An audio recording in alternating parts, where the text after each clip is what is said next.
Welcome back everyone to the Pgk.railway. Today what do we got? We got a big old box in front of us. There's a fly going around in here because I got the garage door open, but we're going to be doing a quick little unboxing. This was an engine that I actually bought at the Mobile Train Show several months ago, right at the start of this year, and fortunately it kind of partially cooked itself. The FET board blew, which is the board that controls the lights and the couplers. Was going to do a review on this, and then it kind of went and it had to go get sent off for repairs. I'm not going to spoil too much about this other than this is a GP7. This is a great little engine. I'm not going to tell you if it's line off, if it's MTH, if it's scale, if it's semi-scale, or what exactly it is. But we're going to jump right on in. I know a lot of you guys like to show off the knives that you use. This is just, I don't even know where this knife came from. I've had this forever. This is my go-to knife. So yeah, let's open it up and see exactly what we got going on. I have greatly missed this engine. This is one of those, I got it and I was like, oh man, this thing is nice. So I picked up this engine for 150 bucks with a matching caboose to go with it.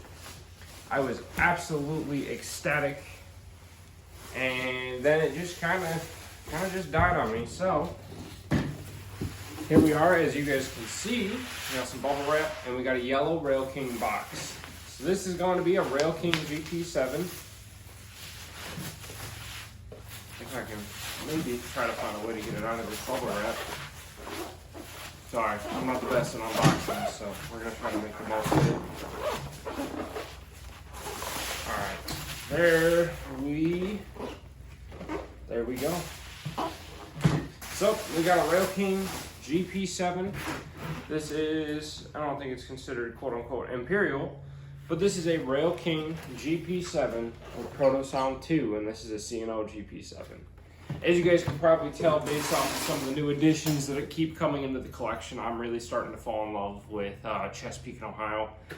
There's just something about their paint scheme and their steamers and their history that I'm a sucker for them. I'm finally starting to narrow down the railways I really like, and C&O is one of them. So when I saw this at the Mobile Train Show for 150 bucks with the matching caboose, I had to jump on it. It's a Proto 2 GP7. So the fun fact, this is actually, I want to say this one was cataloged in it was either 2011 or 2012 when MTH was transitioning out of Proto 2 and into Proto 3. And so they were using the remaining Proto 2 boards and just throwing them in railking engines to get rid of them to do the full process over to PS3. Technically, the year that this was cataloged, it should have been a Proto 3 engine, but MTH was just trying to get rid of the boards at the time. So this is a Proto 2 GP7. Oh boy, I have missed this thing. This is a gorgeous engine. I absolutely love this thing. It was one of those where I'm not a huge diesel guy. I'm definitely more steam oriented. Not also a real big Jeep person. But when I saw this at the train show for the price that it was, I had to absolutely jump on it with zero hesitation. So, here she is. Here's the big reveal. This is a MTH railking scale GP7 in the C&O paint scheme. Absolutely gorgeous engine. I love this thing, and I am so ecstatic that this thing is back in the collection. This engine has been missed nearly and dearly, and let me get these inserts out of here real fast. It's just all around gorgeous engine, just way too beautiful. I'm ecstatic to have this back in the collection. I definitely see more C&O paint scheme, more C&O diesels with this beautiful blue and yellow paint scheme coming into the collection. So guys, enough about this, enough about the unboxing. I know what you guys want to see, so let's get right into running this thing. All right, everyone, so before we start this bad boy up, we're going to show what we are running it with. As you guys can tell, we have a classic post-war Lionel GP7. This is the Milwaukee Road 2338. Great little engine. The horn does not work in it, unfortunately, but that thing runs like a watch. Gave it a good servicing. Runs absolutely beautifully. So we're going to have the new and the old running together. And before we finally start up this GP7, I will give you guys a disclaimer. I will be running this using DCS. So we will be giving you guys the full extended startup sequence. So let's get her fired up. You ready to go? 2, 3. All check out. Compressor checked out A-OK. Fuel is topped off. Make sure the stand bins are topped off. All right, I'll check that out. Stand bins are topped off. She's in good shape. Thanks.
Yardmaster, over.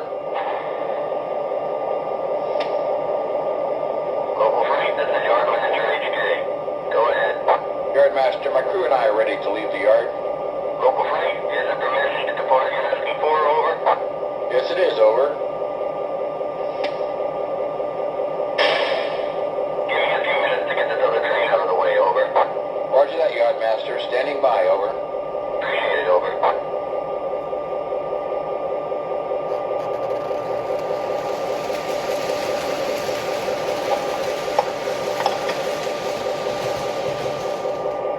Alright, Local Freight, I've got the switches aligned for you to proceed on to track 1. Stand by for the C signal, over. Roger that, Yardmaster. Wait for the proceed signal, then proceed to track 1, over. That's correct, over. Yardmaster, I got a proceed signal and I'm on my way. Roger that, Local Freight. Have a safe day. Yardmaster out.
was a quick little unboxing of the C&O GP7. I don't have it anywhere near me. I was editing and realized I completely forgot to film an intro when I was filming the engine.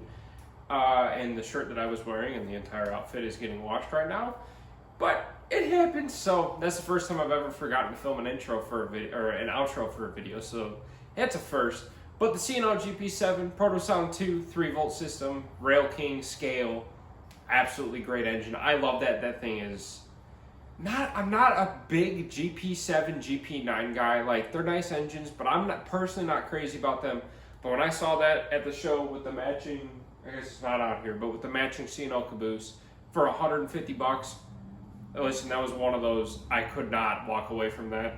It ran fine. Ended up realizing it had a bad motor, so I had to change out the motor on it because the can motor was starting to arc. I've only seen that in one other engine the entire time I've done this hobby, but then again, starting to mess with a lot of the newer stuff recently. But changed out the motor, fretboard blew, got the fretboard replaced, which the fretboard controls the lights and couplers on DCS engines. So thankfully the full board did not blow.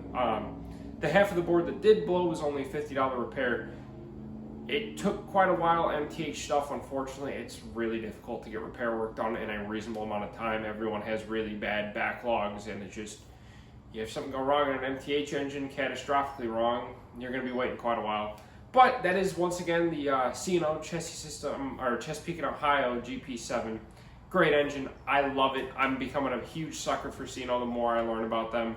I started this doing the toy train aspect, not really learning about the history of railroads and all that, and the more I've been reading up on the C&O and just learning about the different engines and stuff that they had in the roster, the more they intrigue me. And so don't be too shocked if more C&O joins the collection. As always, I'm a huge sucker for Santa Fe, so there's always going to be Santa Fe. But I'm going to stop rambling, and by the time you guys are seeing this video, I will, well, what's today? Today's Tuesday, so I might be at the Tallahassee show, might not, all depends on what day I upload this. But guys, please come out to the Tallahassee show. I have a ton of stuff that I'm trying to sell. A lot of stuff that I've just cleaned out the personal collection, but I've also bought a few lots here and there, cherry-picked a few cars. I don't know if you can see it in shot, but that chassis system extended vision is one of them. And then on the other side, there's an EMD Locomotive division caboose. I love those. Those were cherry-picked, along with a few other cars. Not too much stuff, but for the price I paid for the lots, I was comfortable just picking out a few freight cars here and there and letting the rest of it go. But guys, once again, thank you so much for all of the constant support. I hope you guys have enjoyed this video. And as always, this has been Preston from the Pgk Railway. I'll catch you all next time. Have a good one.